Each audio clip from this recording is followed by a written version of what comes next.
Assalamualaikum warahmatullahi wabarakatuh. Perkenalkan, nama saya Nazifa Fitriani Ardi dari kelas 95. Saya akan menjelaskan materi dari Ibu Rahayu tentang memecahkan permasalahan dengan teknik computational thinking. A. Berpikir komputasional atau computational thinking. 1. Komputasi. Komputasi adalah algoritma yang digunakan untuk menemukan suatu cara dalam memecahkan masalah dari sebuah data input. Data input adalah sebuah masukan yang berasal dari luar lingkungan sistem. Adapun komputasi merupakan bagian dari ilmu komputer berpadu dengan ilmu matematika. Secara umum, ilmu komputasi adalah bidang ilmu yang mempunyai perhatian pada penyusunan model matematika dan teknik penyelesaian numerik serta menggunakan komputer untuk menganalisis dan memecahkan masalah-masalah ilmu atau sains. Dalam ilmu alam, pendekatan ilmu komputasi dapat memberikan berbagai pemahaman baru melalui penerapan model-model matematika dan program komputer berdasarkan landasan teori yang telah berkembang untuk menyelesaikan masalah-masalah nyata dalam ilmu tersebut. Menurut Computing Curricula atau CC 2005 yang diterbitkan oleh The Joint Task Force for Computing, komputasi terbagi menjadi 5 domain atau disiplin ilmu. Di antaranya Computer Science atau CS, Software Engineering atau CE, Information System atau IS, Computer Engineering atau CE, dan Information Technology atau IT. 2. Teori komputasi atau computational theory. Pada teori ilmu komputer dan matematika, teori komputasi adalah cabang yang berhubungan dengan bagaimana masalah dapat dipecahkan pada sebuah model komputasi secara efisien menggunakan algoritma. Bidang ini terbagi menjadi 3 fokus besar, yaitu bahasa dan teori otomata, teori komputabilitas, dan teori kompleksitas komputasi. A. Teori otomata. Teori otomata adalah teori mengenai mesin-mesin abstrak dan berkaitan erat dengan teori bahasa formal. B. Teori komputabilitas. Teori komputabilitas bertujuan untuk memeriksa apakah persoalan komputasi dapat dipecahkan pada suatu model komputasi teoritis. Dengan kata lain, teori komputabilitas mengklasifikasikan persoalan sebagai dapat dipecahkan atau solvable, atau persoalan yang tidak dapat dipecahkan atau unsolvable. C. Teori kompleksitas.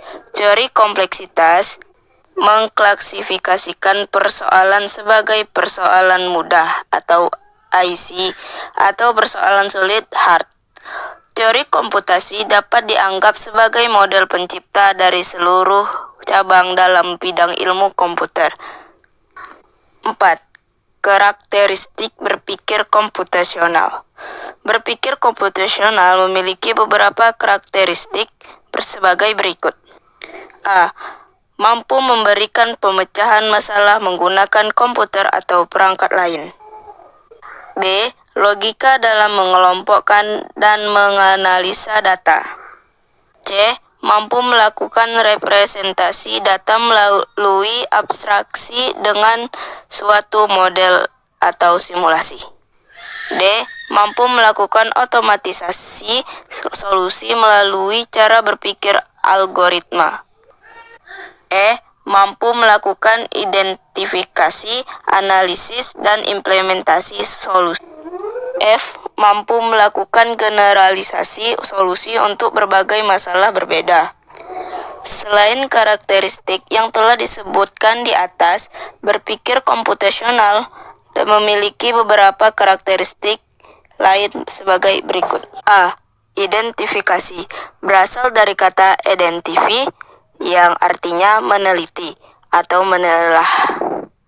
Identifikasi adalah kegiatan mencari, menemukan, mengumpulkan, meneliti, mendaftarkan, serta mencatat data dan informasi. Adapun cara mengidentifikasikan masalah sebagai berikut. 1. Pendefinisian masalah dengan jelas. 2. Pendefinisian secara objektif. 3. Kumpulkan informasi secara sistematik. B. Analisis, yaitu sekumpulan kegiatan, aktivitas, dan proses. Berikut cara menganalisis masalah. 1. Analisis informasi. 2. Generalisasi kemungkinan solusi. 3. Evaluasi solusi dan pilih. C. Implementasi solusi. Cara mengimplementasikan solusi yang telah kita rencanakan sebagai berikut. 1.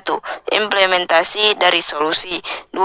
Review dan evaluasi hasil keluaran. 3. Atur ulang jika dibutuhkan. 5. Metode berpikir komputasional. A. Dekomposisi. Dekomposisi adalah suatu proses dalam computational thinking yang berfungsi untuk membagi masalah-masalah dalam lingkup yang lebih kecil atau spesifik. B. Pengenalan pola. Pengenalan pola yaitu proses untuk mengenali pola atau kesamaan umum dari masalah-masalah lain yang serupa dengan masalah yang telah ditemukan dari proses dekomposisi. Adapun cara mengenali pola sebagai berikut. A. Melihat secara langsung. B. Memikirkan dengan matang pola tersebut. C. Merasakan pola. C. Abstraksi. Abstraksi adalah melakukan generasi dan mengidentifikasi prinsip-prinsip umum yang menghasilkan pola, tren, dan keteraturan tersebut. Adapun langkah dari proses abstraksi sebagai berikut. 1. Mengumpulkan submasalah dari hasil dekomposisi. 2. Menentukan skala kebutuhan dari submasalah terhadap seberapa besar dampak dari submasalah tersebut terhadap masalah kompleks. 3. Menghilangkan submasalah yang memiliki skala kebutuhan tidak terlalu penting hingga tidak penting. D. Algoritma. Algoritma bisa diartikan sebagai prosedur yang berupa langkah demi langkah. Algoritma sering digunakan untuk perhitungan, penalaran secara otomatis, dan pemrosesan data. Langkah-langkah dalam pemikiran algoritmis sebagai berikut. 1. Definisi masalah. 2. Pengembangan model. 3. Spesifikasi algoritma. 4. Merancang sebuah algoritma. 5. Memeriksa kebenaran algoritma. 6. Analisis algoritma. 7. Implementasi algoritma. 8. Pengujian program. 9. Persiapan dokumentasi. Terdapat 3 cara yang digunakan dalam penulisan algoritma sebagai berikut. 1. Kalimat deskripsi. Notasi penulis algoritma menggunakan bahasa deskripsi, biasa disebut dengan notasi alami. Pada dasarnya, teks algoritma dengan bahasa deskriptif disusun oleh 3 bagian utama sebagai berikut. A. Bagian judul. B. Bagian deklarasi. C. Bagian deskripsi. 2. Flowchart. Flowchart adalah cara penulisan algoritma dengan menggunakan notasi grafis. Flowchart merupakan gambar atau bagian yang memperlihatkan urutan atau langkah-langkah dari suatu program dan hubungan antar proses beserta pernyataannya. Tetapi ada beberapa anjuran yang harus diperhatikan sebagai berikut. A. Flowchart digambarkan di suatu halaman dimulai dari sisi ke atas ke bawah atau dari sisi kiri ke kanan. B. Aktivitas yang digambar harus didefinisikan dengan menggunakan bahasa dan simbol yang dapat, dan definisi ini harus dapat dimengerti oleh pembaca. C. Kapan aktivitas dimulai dan berakhir harus ditemukan secara jelas. Hanya terdapat satu titik awal dan satu titik akhir. D.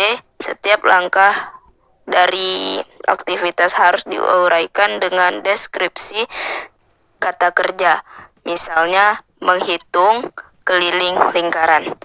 E. Setiap langkah dari aktivitas harus berada pada urutan yang benar. F. Lingkup dan range dari aktivitas yang sedang digambarkan harus ditelusuri dengan hati-hati. G. Gunakan simbol-simbol flowchart yang standar. 3. Pseudokode. Pseudokode adalah cara penulisan algoritma yang menyerupai bahasa pemrograman tingkat tinggi. Biasanya pseudokode menggunakan bahasa yang mudah dipahami secara universal dan juga lebih ringkas daripada cara penulisan algoritma sebelumnya. Struktur penulisan algoritma dengan notasi pseudokode sama dengan kalimat deskriptif sebagai berikut. A. Judul. B. Deklarasi. C. Deskripsi. B. Contoh penerapan berpikir komputasional. Contoh penerapan computational thinking yang dapat diambil ialah mencuci pakaian. Dengan computational thinking, kita mampu melakukan identifikasi, analisis, dan implementasi solusi dengan berbagai kombinasi langkah atau cara dan sumber daya yang efisien dan efektif. Kita akan menyelesaikan masalah ini dengan cara berpikir komputasional.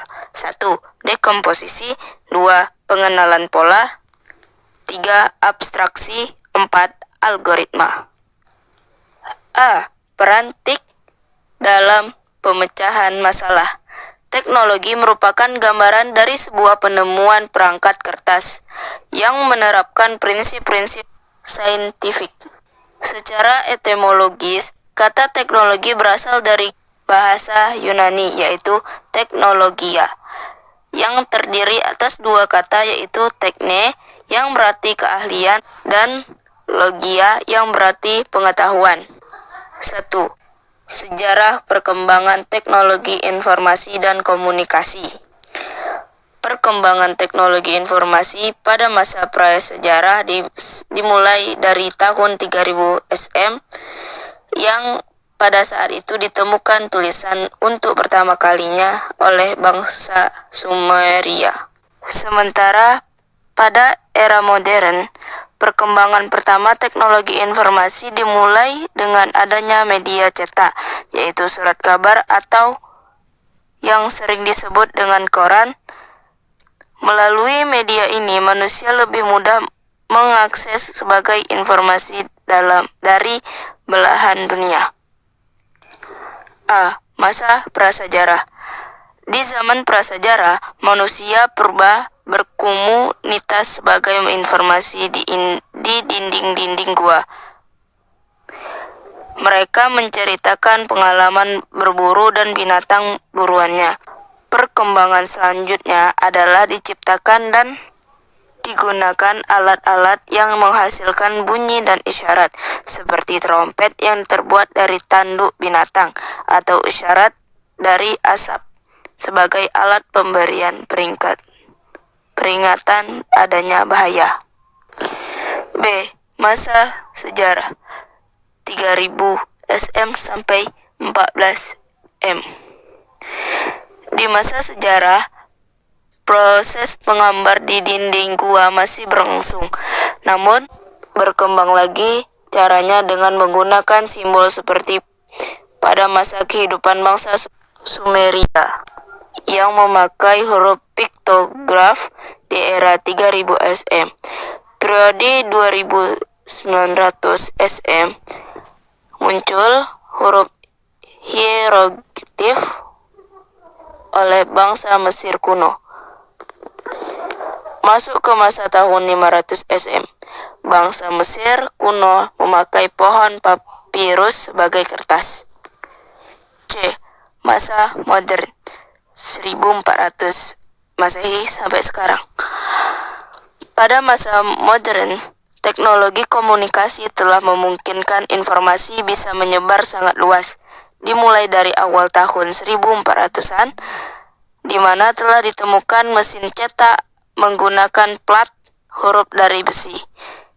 Hingga di masa ini mulai ditemukan koran, telegram, telepon, mesin ketik, radio, televisi, dan internet yang memudahkan orang berkomunikasi sekaligus menyampaikan informasi lebih cepat.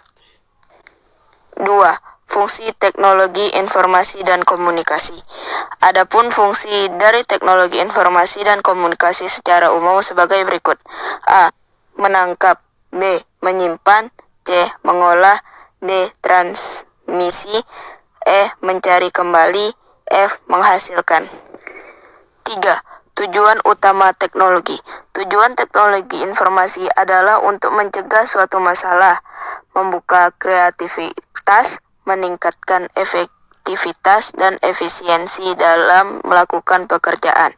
Jadi dapat dikatakan karena dibutuhkannya pemecahan masalah. Membuka kreativitas dan efisiensi manusia dalam melakukan pekerjaan menjadi penyebab atau acuan diciptakannya teknologi informasi. Dengan adanya teknologi informasi membuat pekerjaan manusia menjadi lebih mudah dan efisien. A. Tujuan teknologi informasi dalam memecahkan masalah. Dalam memecahkan masalah, teknologi juga berperan penting di dalamnya. Pemecahan masalah di sini berhubungan dengan semua masalah yang terjadi pada manusia. B. Tujuan teknologi informasi dalam membuat kreativitas. Kreativitas sangat diperlukan dalam teknologi dengan beberapa alasan, antara lain 1.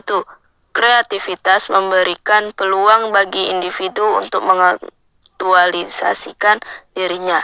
2. Kreativitas memungkinkan orang dapat menemukan berbagai alternatif dalam pemecahan masalah.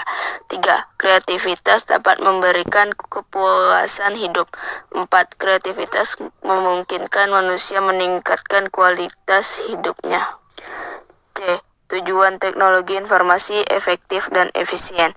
Teknologi informasi dalam bentuk komputer merupakan sumber dari informasi yang selalu diakses oleh manusia serta perusahaan atau instansi pemerintahan. B. Mengimplementasikan computational thinking untuk memecahkan persoalan. Berpikir komputasi ditujukan untuk menyelesaikan masalah, bukannya hanya untuk masalah seputar ilmu komputer, melainkan juga untuk menyelesaikan beragam masalah. Machine learning, misalnya, telah mengubah bagaimana ilmu statistika dimanfaatkan, sedangkan dalam bidang ilmu biologi, data mining atau yang merupakan konsep komputasi dapat melakukan pencarian pada sejumlah besar dalam data untuk menemukan pola-pola. Berpikir komputasi adalah teknik pemecahan masalah yang sangat luas wilayah penerapannya. Tidak mengherankan bahwa milik kemampuan tersebut adalah sebuah keharusan bagi seseorang yang hidup pada abad ke-21 ini. C. Konsep matematika dalam program komputer. Matematika merupakan cabang ilmu yang mempelajari tentang besaran, struktur, ruang, dan perubahan matematika dan menggunakan angka-angka untuk melakukan perhitungan. Bidang ini berbeda dengan ilmu komputer yang mengkaji komputasi, komputer, dan pemrosesan informasi. 1. Sejarah komputasi modern. Komputasi modern adalah sebuah konsep sistem yang menerima instruksi-instruksi dan menyimpannya dalam sebuah memori. Sebenarnya kata komputer pertama kali dipergunakan secara umum pada tahun 1613. Arti kata komputer itu sendiri mengacu kepada perhitungan aritmatika, dan kata tersebut masih dipergunakan hingga pertengahan abad ke-20. Seiring dengan perkembangan zaman dari akhir abad ke-19 hingga seterusnya, komputer berubah makna menjadi sebuah mesin yang melakukan komputasi. Komputasi modern digunakan untuk memecahkan masalah yang ada. Contohnya perhitungan komputasi modern, yaitu akurasi, kecepatan, problem volume besar, modeling, dan kompleksi.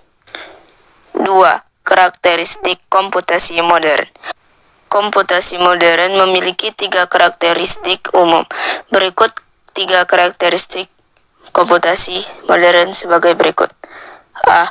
Komputer terhubung ke jaringan yang luas dengan kapasitas bandwidth yang beragam.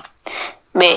Komputer maupun jaringan tidak terdedikasi, bisa hidup atau mati sewaktu-waktu tanpa jadwal yang jelas. C. Komputer penyedia sumber daya bersifat heterogeneous karena terdiri atas berbagai jenis perangkat kertas, sistem operasi, serta aplikasi yang terpasang.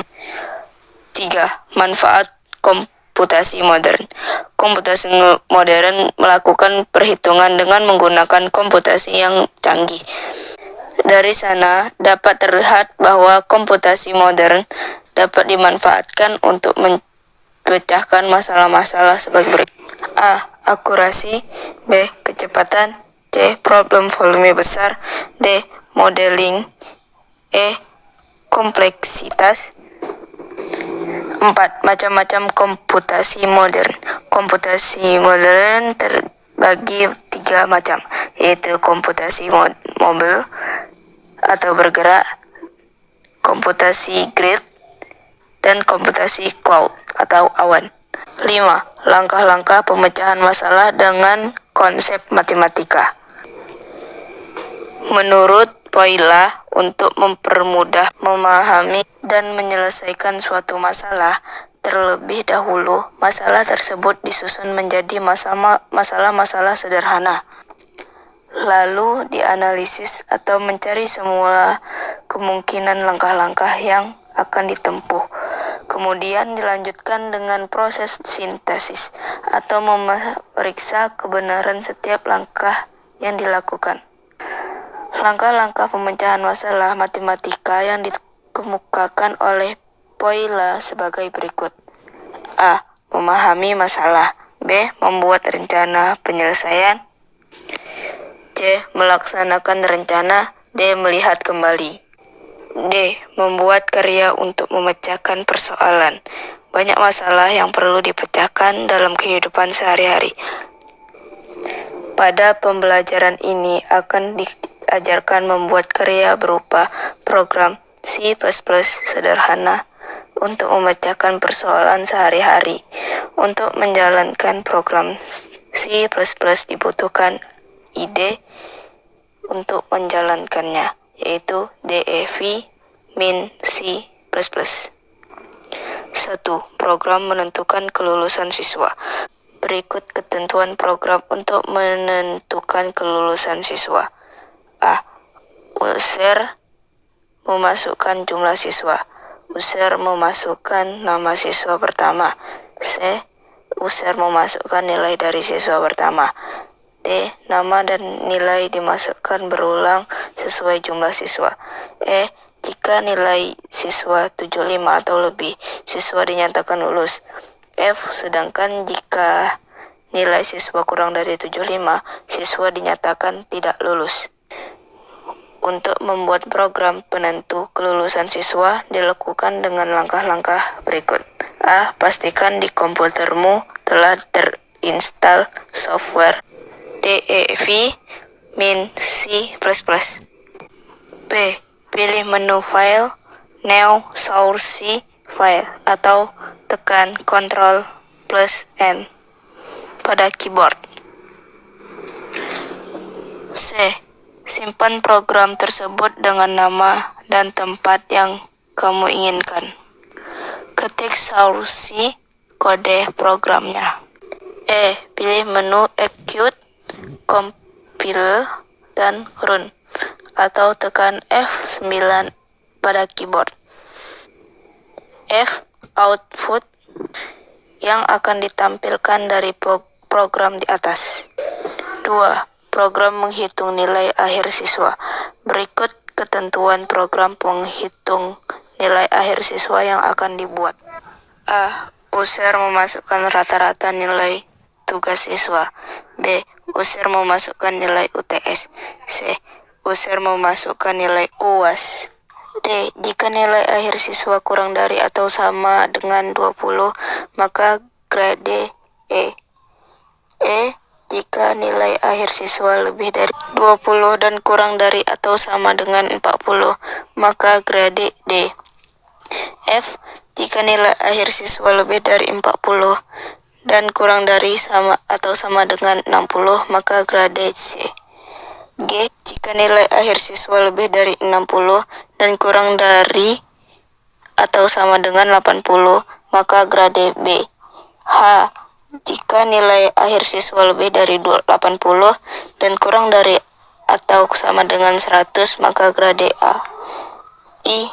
Nilai akhir siswa didapatkan dari rumus tugas kali 20% plus UTS kali 30% plus UAS kali 50%. Assalamualaikum warahmatullahi wabarakatuh.